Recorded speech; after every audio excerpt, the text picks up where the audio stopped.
Assalamualaikum warahmatullahi wabarakatuh. Halo anak-anakku semuanya, apa kabar? Baik-baik aja ya.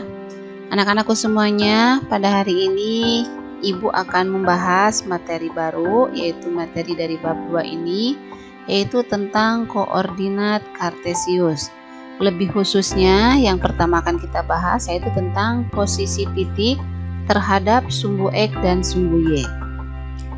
Nah, di sini dalam koordinat kartesius ini ada beberapa istilah. Yang pertama, istilah tentang kartesius itu sendiri apa? Ya. Istilah kartesius atau dibaca kartesius adalah latinisasi untuk Descartes. Istilah ini untuk mengenang ahli matematika sekaligus filsuf asal negara Prancis yaitu Descartes yang berperan besar dalam menggabungkan aljabar dan geometri. Jadi kartesius ini berarti berasal dari nama orang, yaitu untuk mengenang ya ahli matematika. Kemudian di sini dalam koordinat kartesius ada manfaatnya. Apa manfaatnya? Koordinat kartesius ini digunakan untuk menentukan objek titik-titik pada suatu bidang dengan menggunakan dua bilangan biasa yang disebut koordinat X dan koordinat Y dari titik-titik tersebut. Kemudian yang ketiga, yaitu apa sih arti koordinat? Koordinat adalah letak suatu titik yang ditulis dengan X, Y dalam kurung, di mana sumbu X itu disebut absis dan sumbu Y disebut ordinat. Dan yang keempat, yaitu tentang kuadran pada koordinat kartesius. Koordinat kartesius terbagi menjadi 4 kuadran, yaitu kuadran 1, yaitu koordinat X-nya positif dan koordinat Y-nya positif juga.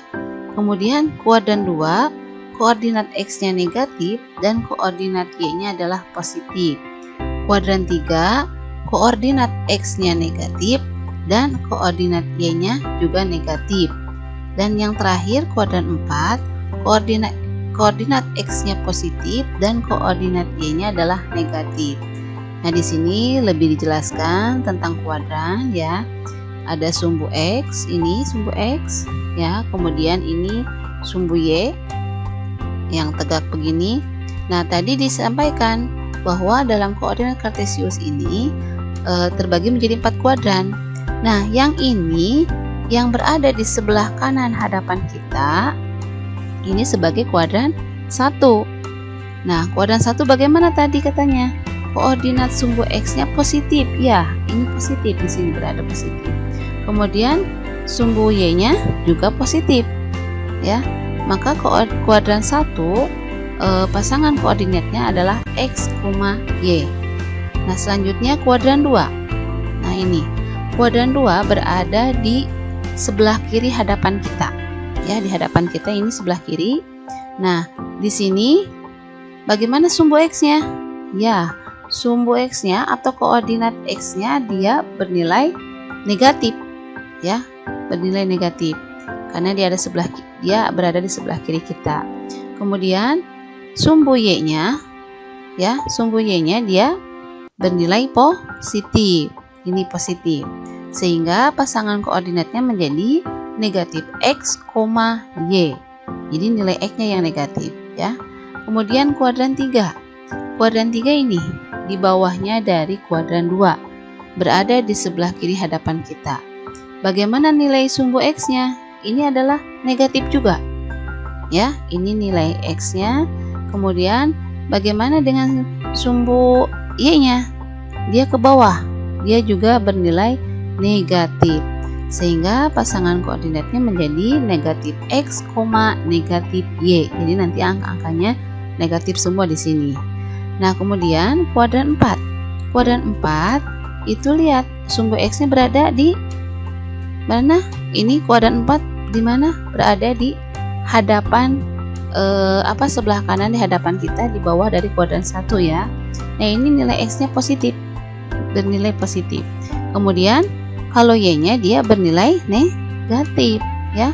Sumbu X-nya bernilai negatif. Maka pasangan koordinatnya menjadi X, negatif Y. Nah, gitu ya. Nah, sekarang supaya lebih jelasnya, sebagai contohnya yaitu tentang jarak atau posisi titik terhadap sumbu X. Contohnya di sini perhatikan koordinat kartesius di bawah ini. Ya, di sini lihat ada koordinat kartesius ya. Di sini ada titik-titik juga, ada titik A, titik B, titik C, titik D, E, F, G, dan H. Nah, di sini suruh memperhatikan. Setelah itu, pertanyaannya, titik-titik pada koordinat kartesius memiliki jarak terhadap sumbu X dan sumbu Y.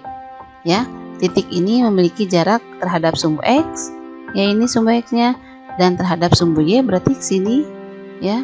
Nah, di sini pertanyaannya, tentukan posisi titik A, B, C, D, E, F, G, H terhadap sumbu X dan sumbu Y. Ya, bagaimana posisinya? Baik, ini penyelesaiannya kita bahas. Langkah pertama, tentukan titik koordinat masing-masing titik pada koordinat kartesius. Jadi titik-titik tadi kita tentukan dulu titik koordinatnya masing-masing, ya. Sehingga, nah di sini diperoleh. Tadi asalnya kan di sini tidak ada koordinatnya ya. Ingat, koordinat itu pasangan X, Y, cuman dia berada di kuadran berapa. Nah, lihat tadi titik A, B, C, D sebelumnya tidak ada angkanya atau tidak ada koordinatnya. Nah, langkah pertama disuruh menentukan titik koordinat masing-masing. Bagaimana caranya? Lihat aja. A, yang paling depan itu kan X. X-nya mana? Kita lihat ke bawah. Nah, ini X-nya berada di 2 dan sumbu Y-nya, sumbunya yang ini ya, sumbu Y-nya yang tegak vertikal berada di mana? Di 6. Maka pasangannya koordinatnya 2,6 karena ini sumbu Y-nya ada di titik 6 ya. Sekarang lihat yang B. B itu bagaimana sumbu X-nya? Lihat ke sumbu X, lurus ke bawah. Makanya menggunakan kertas berpetak ini. Nah, ini 5. Kemudian terhadap sumbu X-nya, bagaimana dengan sumbu X-nya? Ini juga 5, maka koordinatnya 5,5. Sekarang yang C. C. Lihat X dulu, jangan ke samping dulu. Kalau ke samping ke Y ya. Kalau X ini ke bawah. X-nya berapa? Ya, dia berada lurus dengan angka berapa? Negatif 4. Kemudian Y-nya baru ke samping 3, maka koordinatnya negatif 4,3. Berarti ini di mana kuadran berapa? Yang berada di hadapan kita, sebelah kiri hadapan kita, ini adalah kuadran 2. Nah, sekarang perhatikan yang F. Sama ya, yang D juga caranya gitu. Yang F, lihat yang F. F berarti kemana dulu? Jangan dulu ke samping. Kalau tadi ke bawah, kalau ini berarti ke atas ya. F, lihat. Dia berada di mana titik sumbu X-nya? Ya, negatif 5. Baru ke samping dengan negatif 6, maka koordinatnya pasangannya negatif 5, negatif 6 ya. Ini berada di mana kalau dua-duanya negatif? Kuadran 3. Nah, sekarang lihat yang H. Yang H berarti mana sumbu X-nya? Kalau ke sini ke sumbu Y ya. Sekarang sumbu X, mana sumbu X? 3. 3-nya bernilai positif. Kemudian sekarang lihat Y-nya. Y-nya ke samping ya. Dia bernilai negatif, maka pasangan koordinatnya menjadi 3, negatif 6. 3-nya positif, 6-nya negatif. Dan ini berada di kuadran berapa? Kuadran 4 ya. Langkah selanjutnya yaitu tentukan jarak titik terhadap sumbu X dan sumbu Y. Tadi langkah pertama menentukan titik-titik dari titik-titik koordinat dari masing-masing titik itu ya. Nah, langkah kedua baru kita hitung, kita lihat jarak titik tersebut terhadap sumbu X dan sumbu Y. Nah, lihat. Nah, ini tadi sudah dikasih menentukan titik koordinat masing-masing ya. Asalnya kan tidak ada angkanya, sekarang ada angkanya. Nah, dari sini untuk menentukan jaraknya caranya begini. Nah, kita buat tabel koordinat titik, kemudian jarak ke sumbu X, jarak ke sumbu Y, dan dia berada di kuadran berapa. Nah, lihat untuk titik A. Titik A koordinatnya adalah 2,6. Nah, jarak ke sumbu X itu berarti lihat dia sebagai sumbu Y. Ya, jarak ke sumbu X kita lihat koordinat sumbu Y. Kebalikannya berarti. X berarti kalau menentukan jarak mah terhadap sumbu X berarti lihat sumbu Y. Berapa satuan? Lihat sumbu Y. Berapa ini angkanya? 6, berarti 6 satuan. Nah sekarang begitu juga jarak ke sumbu Y. Berarti kita lihat ya titik koordinat sumbu X ya. Ini Y berarti lihatnya di sumbu X. Sumbu X itu paling depan. Berapa satuan? 2 satuan. Dan dia berada di kuadran berapa? Karena ini dua-duanya positif, X-nya positif, Y-nya positif, dia berada di kuadran 1. Seperti penjelasan tadi ya. Sekarang lihat yang B. B itu adalah titik koordinatnya 5,5. Berarti jarak ke sumbu X-nya berapa?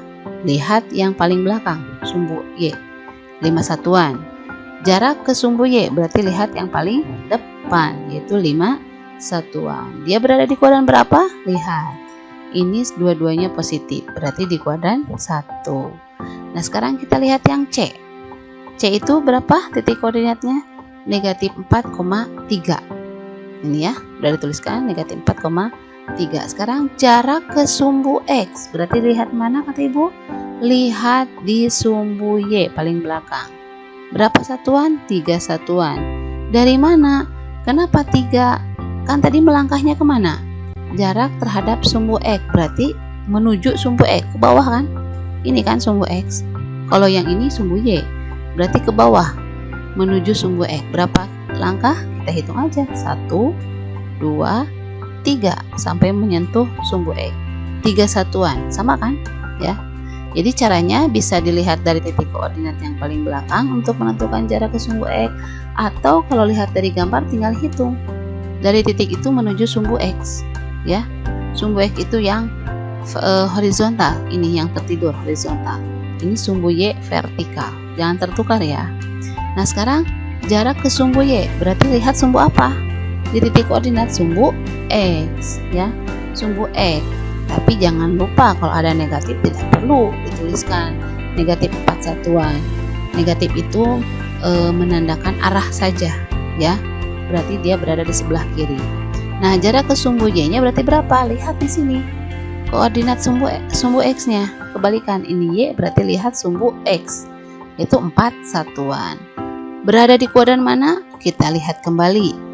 Titik koordinat yang X-nya negatif dan Y-nya positif ada di kuadran 2, ya. Tadi kan keterangannya sudah dikasih tahu ya, untuk masing-masing kuadran bagaimana sumbu X-nya dan bagaimana sumbu Y-nya. Sekarang lihat yang D, ya. Yang D titik koordinatnya adalah negatif 5,6. Nah, sekarang jarak ke sumbu X, berarti lihat yang mana? Kalau lihat langsung ke titik koordinat, lihat yang sumbu Y paling belakang. Berarti 6 satuan. Kalau lihat dari gambar, kemana sumbu X? Ke bawah apa ke samping? Ke bawah. Kita hitung aja kalau tidak percaya 6 itu ya. Kita hitung 1, 2, 3, 4, 5, 6. Sampailah ke sumbu X. 6 satuan. Dan sekarang jarak ke sumbu Y. Sumbu Y berarti lihat titik koordinat sumbu X. Berapa satuan? 5 satuan. Cuma negatif di sini berarti ini menandakan arahnya kemana, ya. Nah, sekarang berapa satuan? 5 satuan. Bagaimana cara menghitungnya? Kita tinggal hitung saja, ya. Terhadap sumbu Y. Berarti kemana? Ya, hitung berarti 1, 2, 3, 4, 5. Ya, 5 satuan ya dari titik D ini menuju sumbu Y. Tapi kenapa negatif? Karena dia berada di kuadran 2, ya. X-nya negatif, Y-nya positif, sehingga kuadrannya ini kuadran 2, ya. Selanjutnya kita lihat titik selanjutnya, yaitu titik apa? Titik D. Oh, titik D udah. Sekarang kita lihat titik E, ya. Lihat tabel lagi. Titik E. Titik E, titik koordinatnya negatif 3, negatif 3. Jarak ke sumbu X berarti lihat titik koordinat Y, berarti 3 satuan. Tidak perlu pakai negatif karena ini menandakan arah. Kemudian jarak ke sumbu Y berarti lihat titik koordinat X paling depan, berarti 3 satuan. Kebetulan sama ya. Tidak percaya kita mulai. Menuju sumbu X, ketik atas ya. 1, 2, 3. Berarti ada di negatif 3. Kemudian ke sumbu Y, ke samping 1, 2, 3. Karena dia berada di bawah 0, yaitu adalah negatif 3 juga. Sehingga titik E itu berada di kuadran berapa? Kalau dua-duanya negatif, sumbu X-nya negatif, sumbu Y-nya negatif, berarti di kuadran 3. Betul ya, kuadran 3. Nah, sekarang kita lihat yang titik berikutnya. Yang F dilewat ya, caranya sama. Lihat yang H. H itu berapa titik koordinatnya? 3, negatif 6. 3, negatif 6. Jarak ke sumbu X, berarti lihat yang sumbu Y dari titik koordinat. Berarti 6 satuan. Jarak ke sumbu Y, kita lihat titik koordinat sumbu X, 3 satuan. Tidak percaya? Buktikan dengan langkahnya langsung. Menuju atau jarak ke sumbu X. Berarti sumbu X di mana? Di atas ini kan? Bukan yang samping ini. Kita hitung. 1, 2, 3, 4, 5, 6. Sampailah ke sumbu X. 6 satuan. Sekarang jarak ke sumbu Y, berarti kemana? Ke samping, ya, ke samping sini. Berapa langkah? 1, 2, 3. Ini kotak-kotak kecil ini menyatakan satuan ya. Jadi berapa? 1, 2, 3. Di sini ada 3 satuan. Dia berada di kuadran berapa? Lihat, kalau sumbu X-nya positif, sumbu Y-nya negatif, X pasangan dengan negatif Y, itu adalah di kuadran 4 ya. Itulah penjelasan tentang koordinat kartesius, khususnya tentang posisi titik terhadap sumbu X dan sumbu Y, menentukan posisi titik terhadap sumbu X dan sumbu Y. Bisa dilihat dari koordinat atau titik koordinat, atau dilihat langsung dari gambar ya. Sekian untuk penjelasan materi hari ini. Terima kasih atas perhatiannya. Wassalamualaikum warahmatullahi wabarakatuh.